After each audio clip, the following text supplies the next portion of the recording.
the organizers of this activity. No? I don't know who headed this. Leia or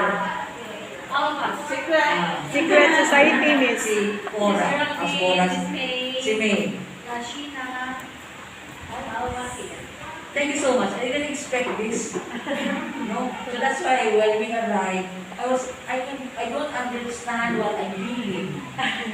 No? I don't know. I was shocked, I was happy, all the feelings that I had. And right away, it dawned on me those times when you were still young and you were still in 301. Yeah. When we were so sexy. When we were so sexy at that. Yes, those were the days, right, when you were in your highest and lowest moments. And I think, according to Gina, this is a time when you felt that the world was against you. No, you had no place to go. Right? There were no people perhaps who would support you, but you found a home in St. Teresa's. No? So I really felt that, no? When the heart is full, the mouth is empty.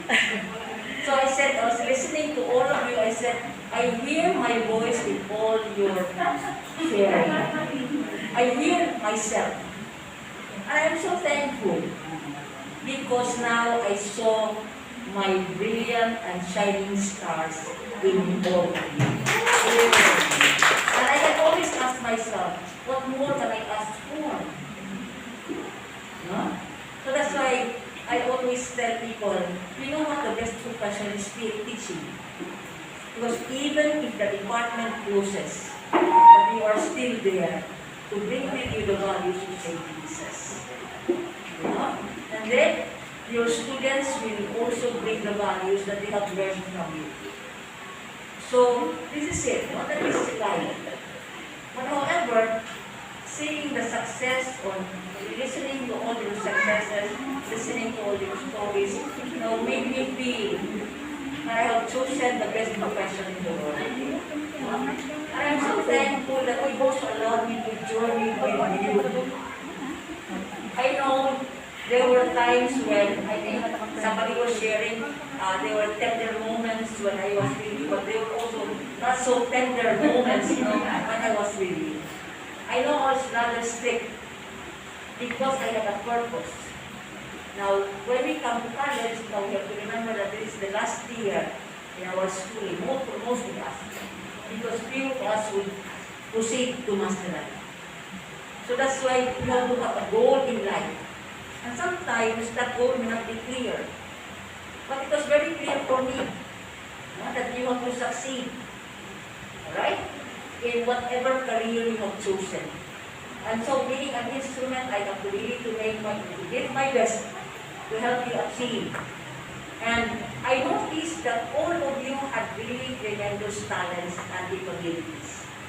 It's just that there were times when they were not tapped. So I told myself, I have to let this girl discover who she really is and what are her capabilities. And I'm so thankful, no? Because you really help yourself also to become successful. So now, listening to all of you, I said, these are the stars in my life now. No? And then you feel so happy, you feel so successful. Right? Listening to all of you. But you still have to remember that you have a great responsibility to continue to learn. Please never stop learning. Continue to learn, continue to be very productive. No? Continue to share what you have. Continue to be yourself. Continue to give the best of yourself. No? That relevance and excellence is very important. But according to me, and it's true, we are to be accountable for anything that we do. And I think we are all accountable. You are all accountable. Right? To God for anything that you do. So we always look forward to our great mentor, that is Christ himself. No? So I was now, when I was listening to you, I was reminded of the story that I always tell you. The story after death, St. Peter's story, still remember? That after death, then different professionals were lining up. The first person to come was a lawyer. And Christ asked him, what did you do on earth? And he said, I have to defend the rights of the poor. I have to defend these people, especially those who cannot afford. I gave my service for free. And he said, come, heaven is yours. The next one was an engineer. And the engineer said, this is what I did on earth. I built all those structures, tall buildings. You have to see that. But I also gave socialized housing. So the Lord was so happy. Come, heaven is yours. Right? Until all other professionals came in. Then there was one woman who was just standing. And the Lord said, are you not going to enter heaven? What did you do on earth? And then she looked up and she said, I was a teacher and I made them all. So there are no lawyers, there are no other professions without the teacher. Now I can say, I made all of you. So successful. And I hope you're not only successful in your career, but also successful in your married life. Yes! Now let me just tell you one secret. In the evening when I pray my rosary, I always have an intention.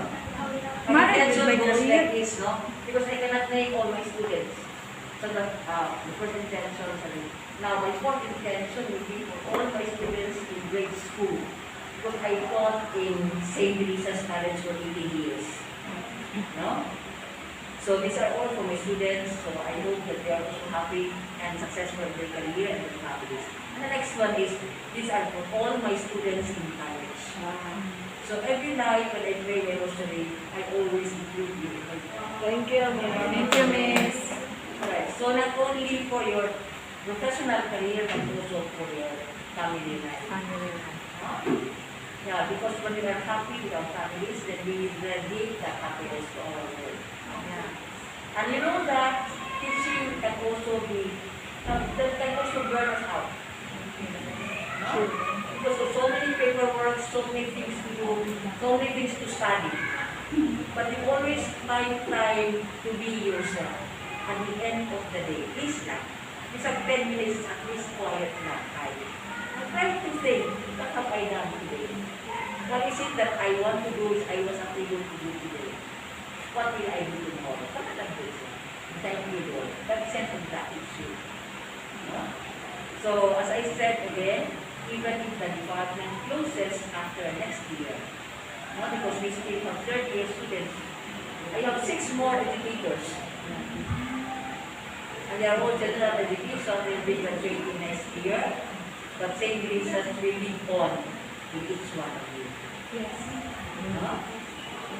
So we might say that we cannot be producing any more educators, but you yourself in respective classrooms, you will be producing learners who will be Christ-centered and servant leaders as well.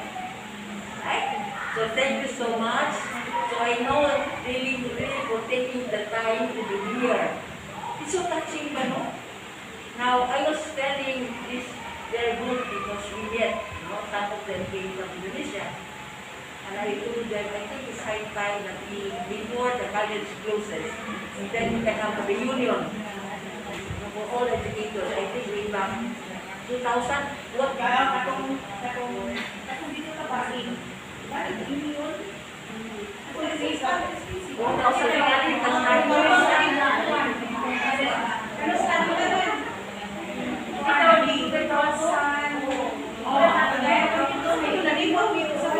Actually, I started in college 1991. Next year will be my 58th year in STC. Golden year.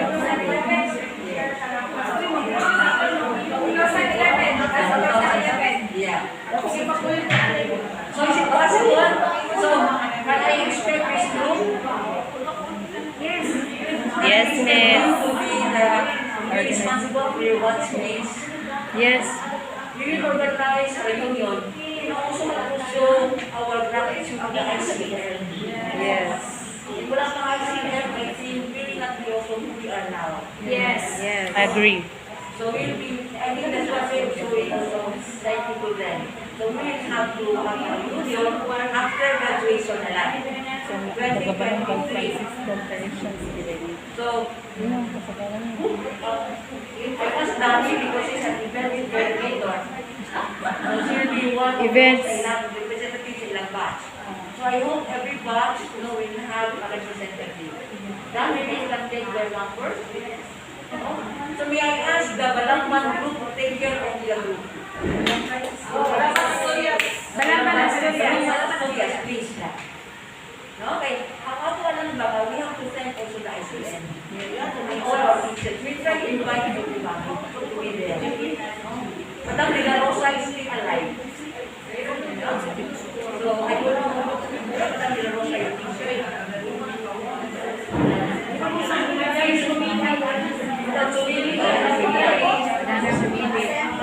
Madam Pasari will be there. Oh, Madam So yun, Miss Manila. So that's why, we will organize that. We will not choose a date. We have a GC already. Okay. Sige, so she now is may also be responsible and Leah. Alright, for the group here. No? Okay, so thank you so much.